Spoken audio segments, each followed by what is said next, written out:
Bien, bienvenidos. Me presento con ustedes. Yo soy el doctor Ricardo Juárez Ocaña, soy médico especialista en medicina interna y trabajo actualmente en el Hospital Regional Primero de Octubre.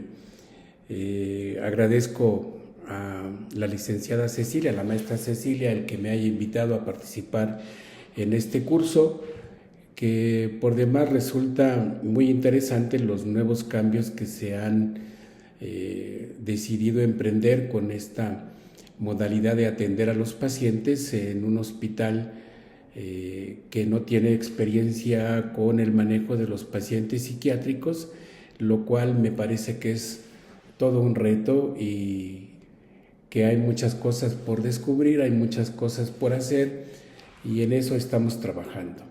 Yo me voy a permitir hablar de las generalidades epidemiológicas de los trastornos mentales y con particular atención voy a dar algunos datos relacionados con la depresión, con el suicidio y posteriormente daremos un recorrido a el proceso que se ha establecido para el enlace desde el servicio de urgencias al servicio de medicina interna en el Hospital Regional Primero de Octubre y ahí les comentaré las particularidades que hemos tenido para lograr establecer el área de hospitalización en un área conflictiva, ya que originalmente fue diseñada para la recepción de pacientes con otras características y luego durante la pandemia se tuvieron que adaptar los cubículos para atender tanto a los pacientes con COVID como ahora los pacientes con trastornos mentales. Pues bien, ¿qué entendemos por trastornos mentales? Es un término muy general, pero que abarca absolutamente todos los padecimientos que son de desorganización en la cuestión mental de nuestros pacientes. Estas enfermedades afectan a toda la población sin distinguir edad, género o nivel socioeconómico. Entonces ya nos estamos imaginando que es una enfermedad que tiene una prevalencia elevada y es un enorme problema de salud. La prevalencia de estos trastornos mentales es del 22.3% en mujeres y del 15% en hombres.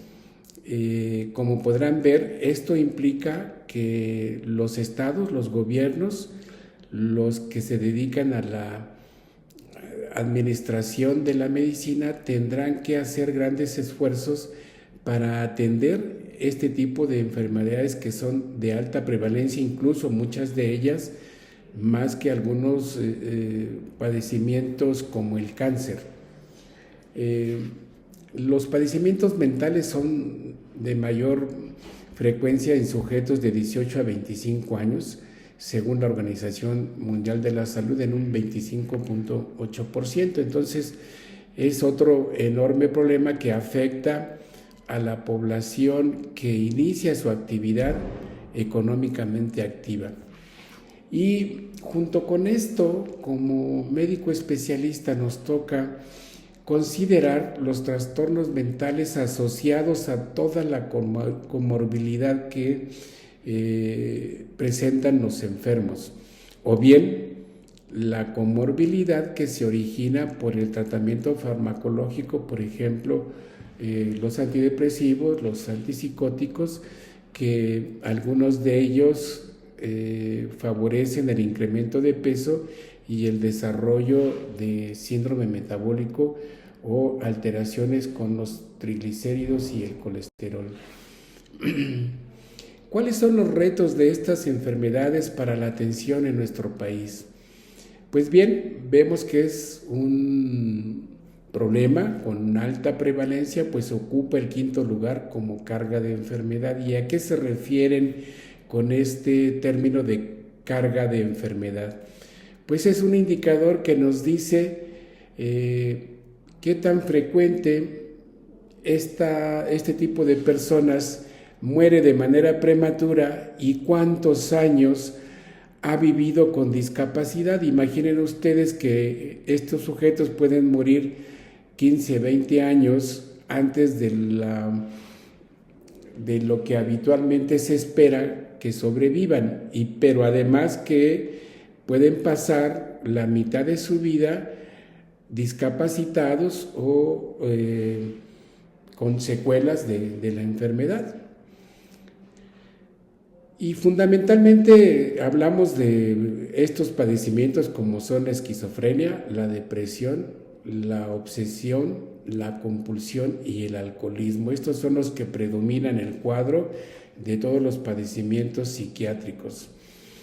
Evidentemente, lo que se ha observado es que este tipo de problemas se incrementa con el estrés, por ejemplo, la pobreza, la violencia, la gente que sufre de violencia intrafamiliar o social, el abuso en las sustancias adictivas y evidentemente también el envejecimiento. Son factores que van a favorecer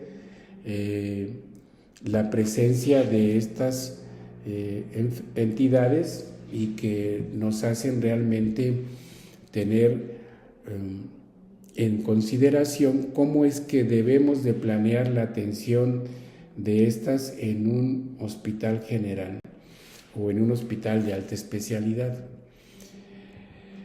Como todos sabemos o imaginamos, el primer contacto que tienen estos pacientes, así como muchas otras enfermedades, es con la medicina general.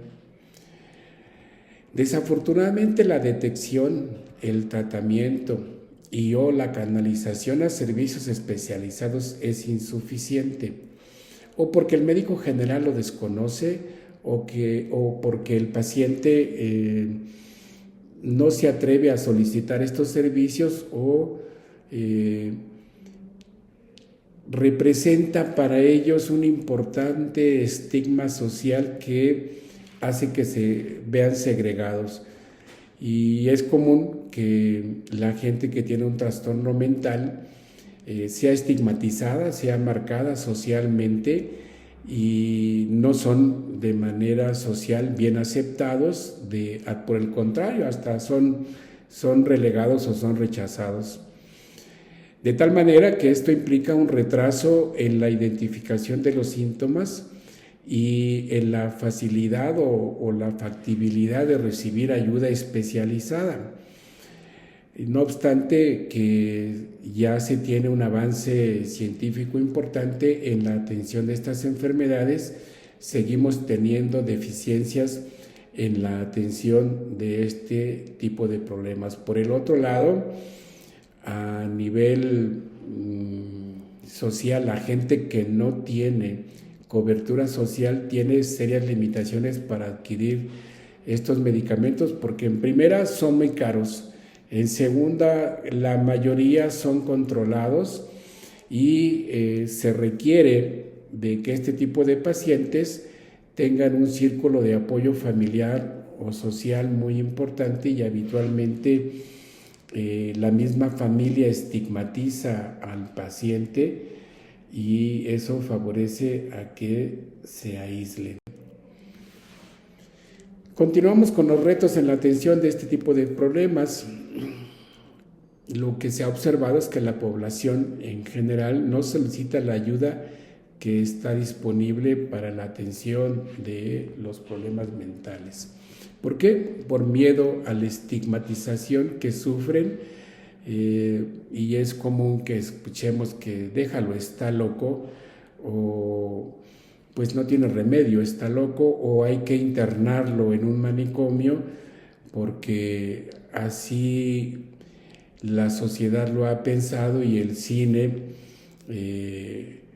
nos lo ha caracterizado de esta manera y la gente tiene mucho temor a enfrentarse a un problema con un sujeto que tiene un padecimiento mental. O bien no acuden a la atención por desconocimiento de los beneficios de la atención médico-social. Ese es otro problema muy importante, que la gente desconoce que puede tener acceso a los servicios de salud, pero no acuden. También se ha observado que hay diferencias entre las necesidades sentidas y el tipo de ayuda ofertada. Es decir, el familiar o el paciente tiene necesidades sentidas como, por ejemplo, la familia puede decir pues que se quede internado porque yo ya no lo aguanto, está todo el día inquieto o todo el día está con su obsesión y yo no lo aguanto, y la gente quiere que se quede hospitalizado, y realmente los hospitales no son para retener a un paciente por esa condición. Los hospitales son para dar tratamiento y para estudiar a los pacientes y no para recluirlos. Por otro lado, la población define sus problemas como fuente de estrés en la familia, en cuestiones sociales, en cuestiones económicas, en cuestiones de pareja, pero nosotros como médicos solamente les ofertamos un diagnóstico, es decir, usted tiene depresión y se va a tomar estos fármacos, y hasta ahí termina a veces el acto médico, que considero se queda un poco corto, porque este tipo de pacientes necesitan más información y reforzamiento de su círculo familiar. Vamos a hablar ahora de algunos datos en particular, como qué es lo que sucede con la depresión en México. Fíjense bien, hablando de que los pacientes no buscan ayuda, en particular en este tema, solamente el 33% de los pacientes que padecen depresión buscan ayuda. Y a veces esa ayuda ni siquiera es con el médico o con el especialista, buscan ayuda con el sacerdote, con un consejero. Y de este 33% de los casos que cursan con depresión, solamente son diagnosticados menos del 50%, es decir, si se encuentran con un buen médico que domine el tema y le interese, pues solamente van a ser diagnosticados el 50% de este 33%. Peor aún, solo reciben tratamiento el 50% de los pacientes que buscan ayuda. Ahora bien, los que reciben tratamiento, solo la mitad reciben un tratamiento correcto para su estado de depresión. Sabemos que hay muchos fármacos que se utilizan como antidepresivos, hay varios grupos, y se tiene que seleccionar de manera ideal qué paciente debe de recibir un fármaco u otro. Pero generalmente, sobre todo cuando asisten con un médico que no tiene mucha experiencia, solamente indican, por ejemplo, benzodiazepinas, y eso al paciente no le elimina el estado depresivo, al contrario, puede profundizarle un poco más su condición sin resolverle el padecimiento. Si tiene ansiedad, a lo mejor se va a sentir un poco relajado, pero la depresión no se trata con benzodiazepinas. Y el tratamiento con antidepresivos, al menos en la experiencia que he llevado, requiere un paciente con depresión mayor cuando menos 1 año de seguimiento por un médico no psiquiatra, y a veces hasta más, y además esta enfermedad produce recaídas, ya lo vamos a ver más adelante.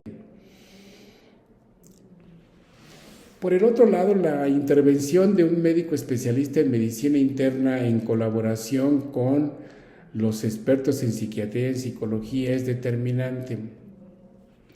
En cuanto a depresión, la comorbilidad de otros padecimientos es muy alta, y aquí tienen un ejemplo de con qué se asocia la depresión mayor, por ejemplo, Alzheimer, HIV, enfermedad cardiovascular, infarto agudo al miocardio, diabetes, cáncer, enfermedad de Parkinson, que requiere no solamente de la intervención del internista, sino también de otros expertos como el neurólogo o el oncólogo, para poder todos en conjunto resolver el problema de estos sujetos con depresión. Continuando con la charla, y como ven, solamente estamos viendo generalidades en cuanto a la incidencia de este tipo de desórdenes. La definición más simple que se me ocurre para el suicidio es que es el acto de matarse en forma voluntaria. Es muy directo y se oye muy fuerte, pero esa es la realidad. Y lo podemos dividir en lo que se determina como ideación suicida y el acto suicida propiamente. Es importante resaltar que estos pacientes con ideación suicida que acuden a los servicios de urgencia o a la consulta del médico general, debe de identificarse qué tanta es su planeación, cómo está estructurado, si realmente el paciente está pensando en hacerse daño o simplemente es una decisión arrebatada, no pensada, para poder tener una mejor expectativa de tratamiento, ¿no? Y la otra condición es el acto suicida, que la dividimos en el suicidio consumado, que es aquel que logró suicidarse, y tenemos aquellos que tienen intentos altamente letales pero que son fallidos. Y aquí es muy importante recordar que atrás de un intento de suicidio hay una cadena de intentos previos, 15 o 20 intentos previos, que nos habla de que no hemos logrado resolver la problemática del paciente por las razones que consideren, porque el paciente no se deja ayudar, porque no tiene apoyo familiar o porque no tiene seguridad social, o simple y sencillamente porque llegan a una sala de urgencias y los damos de alta y el paciente no continúa su tratamiento porque no está bien orientado o bien referenciado para un nivel de atención más especializado. Y luego pues tenemos los intentos de baja letalidad, que son más que nada de impulsividad. Luego vamos a ver que los varones son más efectivos para lograr el suicidio, y esta efectividad se debe a que los varones son más violentos y la mujer utiliza métodos menos agresivos, con menos violencia. Generalmente los varones utilizan el ahorcamiento, un arma de fuego, o se lanzan de algún puente, de un edificio, etcétera, mientras las mujeres utilizan barbitúricos, utilizan venenos como los insecticidas, etcétera. De tal manera que las mujeres, por esta característica, realizan más intentos que los varones.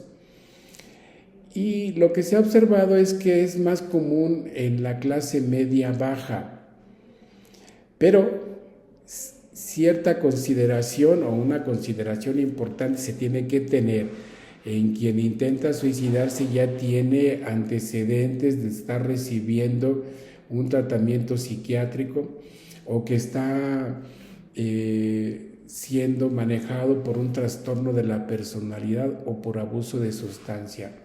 Estos casos son los que requerirían de mucho más atención y captura del paciente para que podamos hacer intervención y evitemos que se suicide.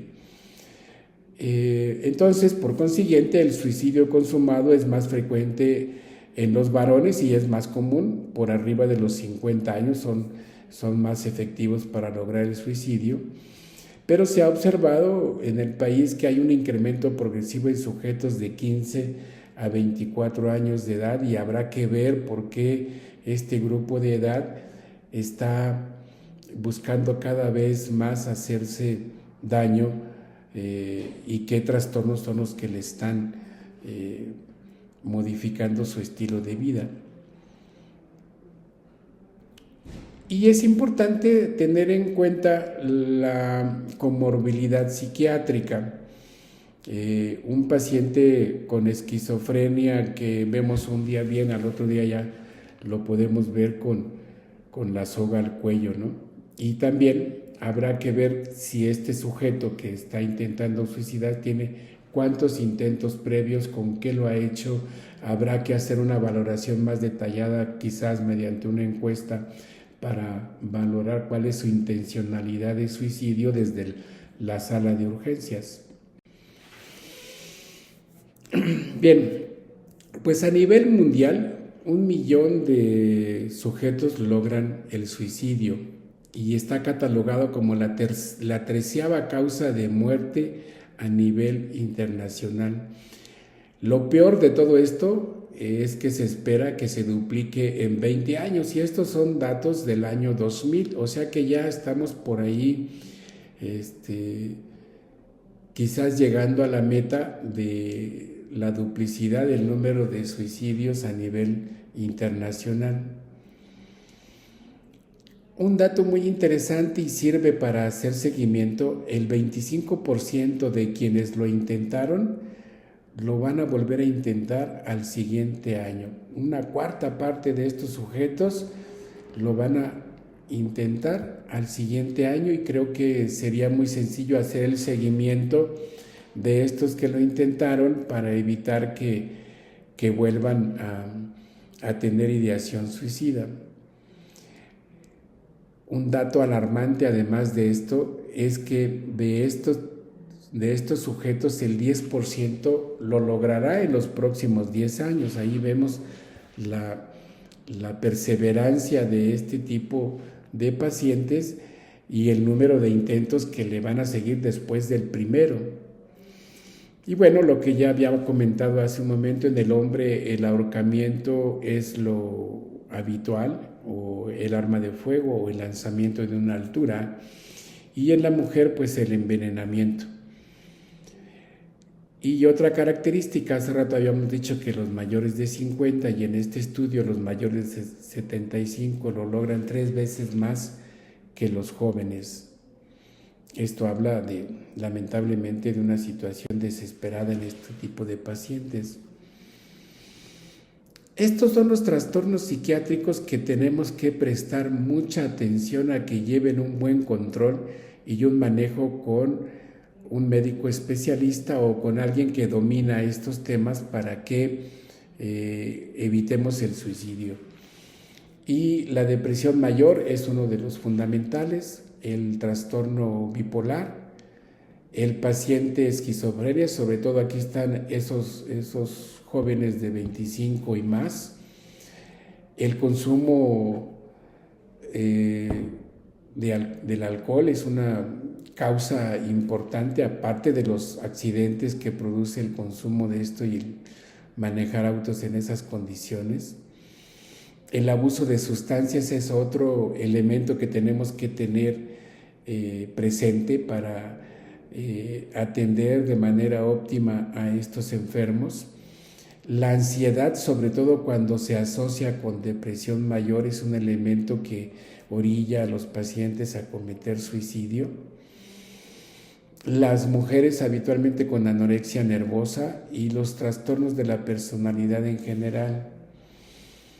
Para todo ello es mi opinión lo que les comento de tener una estrategia desde el primer nivel de atención para valorar este tipo de pacientes, detectarlos y evitar de alguna forma que lleguen a cometer suicidio.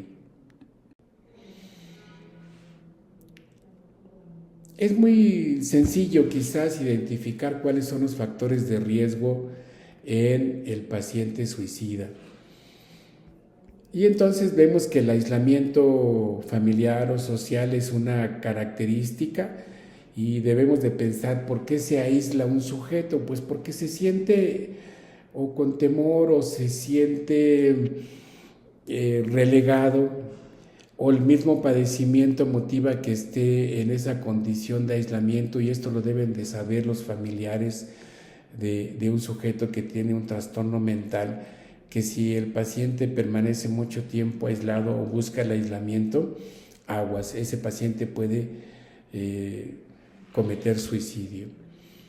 La salud precaria, por ejemplo, pacientes que tienen una enfermedad avanzada o muy incapacitante, como puede ser el cáncer, es una condición que también tenemos que tener en consideración, porque estos pacientes buscan con frecuencia terminar con su sufrimiento a través de cometer suicidio. La depresión, pues ya hablamos un poco en extenso de eso. El alcoholismo motiva también que un paciente que ya está presentando, no sé, ansiedad, depresión o que es esquizofrénico, cometa suicidio bajo los efectos del alcohol. Hay que poner mucha atención en aquellos sujetos que tienen un padecimiento mental, pero también tienen una autoestima muy baja, y sobre todo aquellos sujetos que ya no encuentran motivación en su vida con nada. A esto se le conoce como desesperanza, y incluso se puede medir mediante algunas encuestas. Y aquellos pacientes que son rechazados de manera constitucionaria o que tienen sentimientos de rechazo familiar también son los que van a intentar de alguna manera cometer suicidio. Hasta acá es lo que quise que viéramos primero con mayor relevancia de la importancia que tiene este tipo de enfermedades y que motivan o que nos llevan a cometer suicidio, ¿no?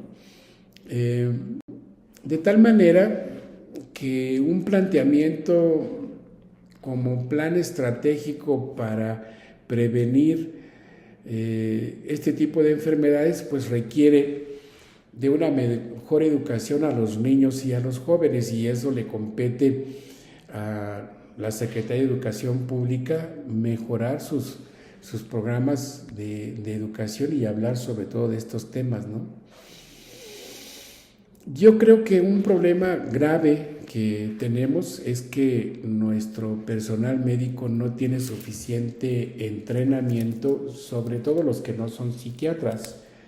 No hay suficiente entrenamiento sobre cómo atender este tipo de problemas. Es más, algunos médicos cometen actos de discriminación al no querer atender a un paciente, o no lo saben de plano, o son agredidos de alguna manera, rechazados de los servicios médicos.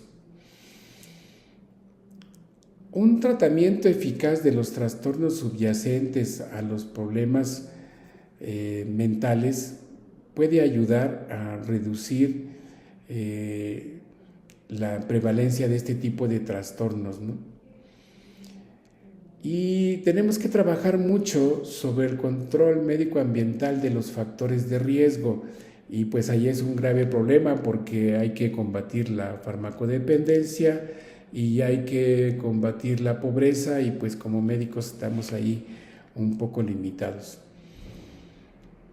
Y en un paciente que ya tiene antecedentes de haber intentado, que tiene ideación suicida, pues hay que eliminar de su entorno los medios para consumarlo. No puede estar durmiendo obviamente en una armería o tener en su habitación una pistola o un instrumento que con facilidad puede tomar para cometer suicidio.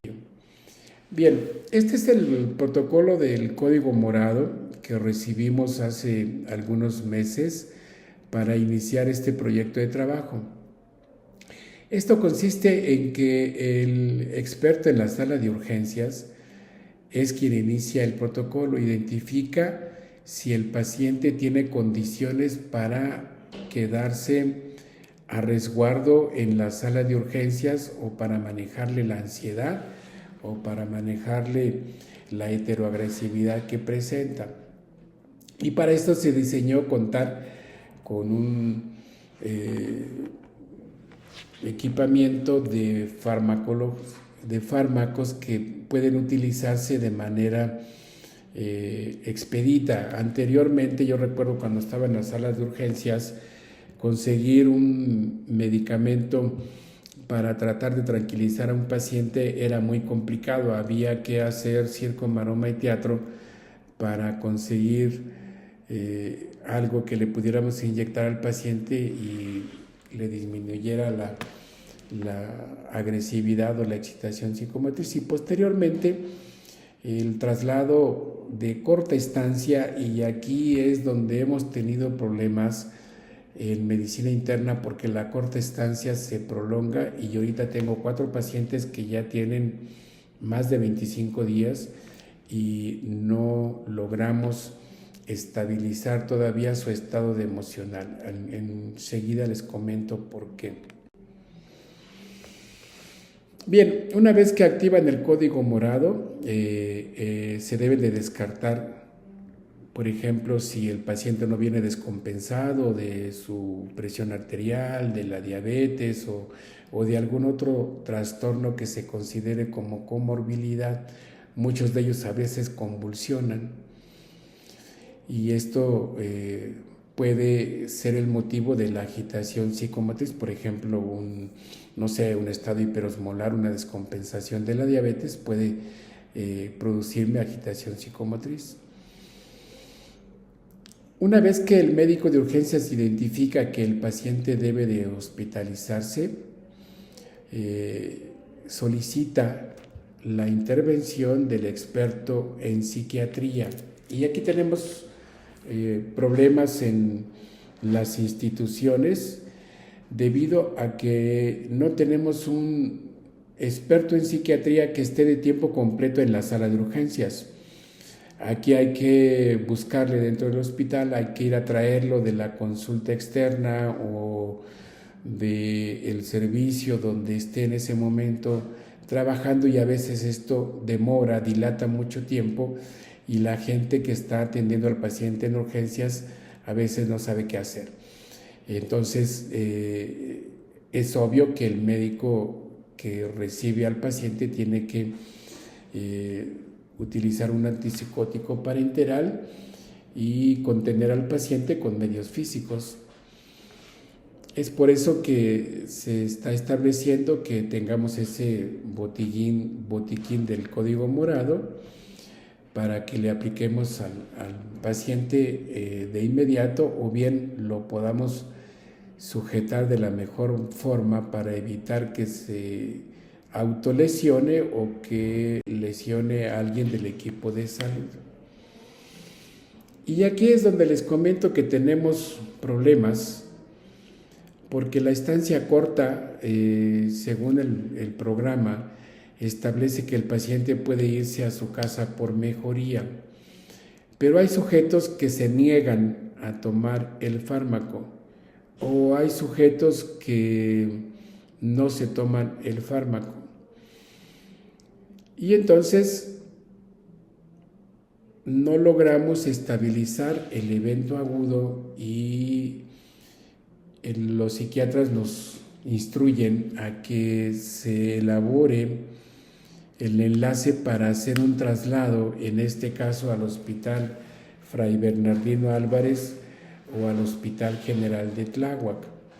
Y aquí es donde hemos encontrado serios problemas, porque el Hospital Fray Bernardino nos pide estudios como tomografía con interpretación, que se descarte que el paciente no tiene una enfermedad transmisible como es el COVID ahora en este momento. Luego, si tiene la glucosa alta, no lo aceptan, y luego finalmente se logra compensarlo y se va, y lo regresan porque faltó alguna cosa. Entonces ahí hemos tenido, al menos en mi hospital, en mi servicio, serios problemas para poder hacer el enlace y que el paciente termine su tratamiento en otro lugar. Y quizás esto tenga que cambiar y terminar el tratamiento en el hospital que recibe al paciente, es decir, desde su ingreso hasta el alta del paciente, pero buscando quizás mejores estrategias para que el paciente logre tomar su medicamento o hagamos que tome su medicamento o utilizar esquemas de tratamiento antipsicótico por vía parenteral, pero ahí sí el médico especialista en medicina interna no tiene la experiencia que tiene el médico psiquiatra y no se cuenta de tiempo completo, ni tampoco tenemos residentes de tiempo completo en psiquiatría para que nos fortalezcan en la atención de los enfermos.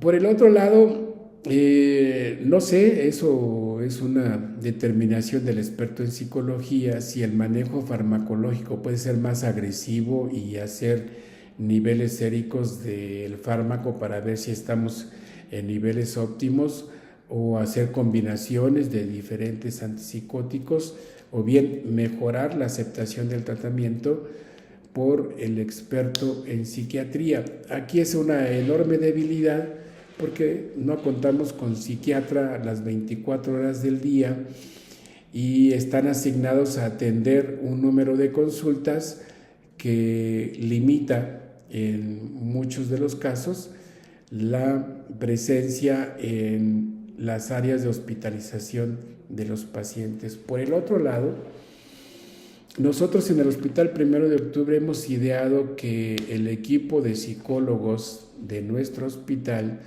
pase visita todos los días con el paciente. Al menos esto motiva que el paciente tenga alguien que le escuche, o que el psicólogo le ponga una terapia ocupacional, o que haga una intervención en crisis, o que platique con el familiar. El código morado implica que en el área de hospitalización siempre debe de haber un familiar del paciente. Supongo que por motivos de seguridad y para que ayuden a que el paciente no se escape del hospital o no haga situaciones diferentes. Eso en términos generales nos ayuda, pero tenemos limitaciones por el espacio. No tenemos donde repose el paciente las 24 horas. Nos demandan incluso que les demos de comer. Demandan salir del hospital para hacer sus cosas personales y eso incrementa el riesgo, sobre todo al entrar en el turno nocturno, los que se van a quedar toda la noche. En fin, ha generado ciertos problemas, pero también hemos visto que es de utilidad, pero no en todos los casos. Por el otro lado, a veces tenemos un familiar ahí que es la pareja del paciente y llevan una relación muy tóxica y entonces se vuelve un conflicto porque ahora tenemos a 12. Hace un mes tuvimos a la pareja de una paciente que había intentado suicidarse un mes antes y ya ahora ese que había intentado suicidarse estaba cuidando a la que había cometido un intento de suicidio y pues es algo de verdad dramático, ¿no? Bien, pues hemos trabajado mucho en cuestión de buscar la seguridad del paciente en un entorno hospitalario que no tiene experiencia y que no está con la infraestructura idónea para este tipo de pacientes. Entonces, en una habitación en la que habitualmente tenemos ganchos para colgar las soluciones, pues tuvimos que quitarlas. No hemos logrado aún que le pongan una película a los vidrios para evitar que el paciente intente salir por ahí o que se haga daño al querer movilizarse dentro del hospital. Retiramos, por ejemplo, los contactos para encender la lámpara, retiramos las manijas para apoyarse cuando van al sanitario, retiramos los espejos, evitamos que la ropa de cama esté de tal característica que la utilicen como instrumento para lesionarse. Y bueno, pues aquí hay un buró, pero en nuestro hospital no contamos con eso, y tratamos de eliminar cuanta cosa se encuentre dentro para evitar que el paciente cometa suicidio. Y como les comenté anteriormente, no tenemos un espacio, un sillón reposer, una silla, algo para que el paciente permanezca 24 horas, y eso nos ha generado conflicto.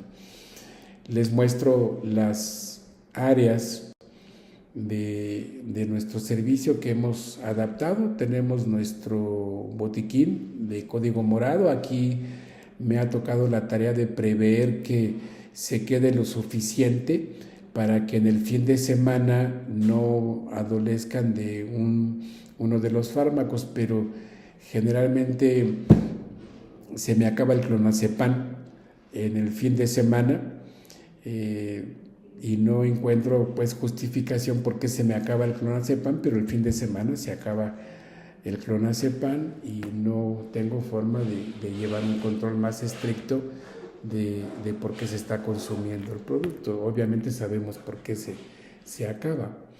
Y esta es una de las habitaciones que inicialmente se diseñó para tener al paciente con código morado. Estas habitaciones tienen 4 camas. Entonces aquí hemos logrado hospitalizar hasta 2 pacientes, pero ahora la demanda nos ha crecido de otros padecimientos, y entonces tengo 3 cuartos en aislamiento reservados para pacientes con código morado, pero en este momento me rebasa porque tengo 5 pacientes y tengo que hospitalizar a un paciente en un cuarto con 4 camas. Entonces eso es lo que tendríamos que buscar. Tampoco mis espacios tienen una visualización directa por el servicio de enfermería. Hay que entrar al corredor y buscar la entrada para llegar a estos espacios, y no tenemos una visión directa del paciente, y creo que eso es lo que deberíamos de buscar en el futuro, cómo readaptar estas áreas para que médicos y enfermeras podamos visualizar de manera más directa las actividades de los pacientes, y si tienen algún comportamiento que nos haga tener acciones diferentes. Y bueno, pues acá está el equipo de salud con el botiquín de código morado, y hasta este momento pues es la experiencia que hemos desarrollado en el Hospital Regional 1 de Octubre, y espero que esto que hemos comentado el día de hoy les sea de utilidad, evidentemente en combinación con la experiencia que ustedes también han desarrollado a través de estos escasos meses de trabajo con los pacientes catalogados como código morado. Pues hasta aquí es mi presentación.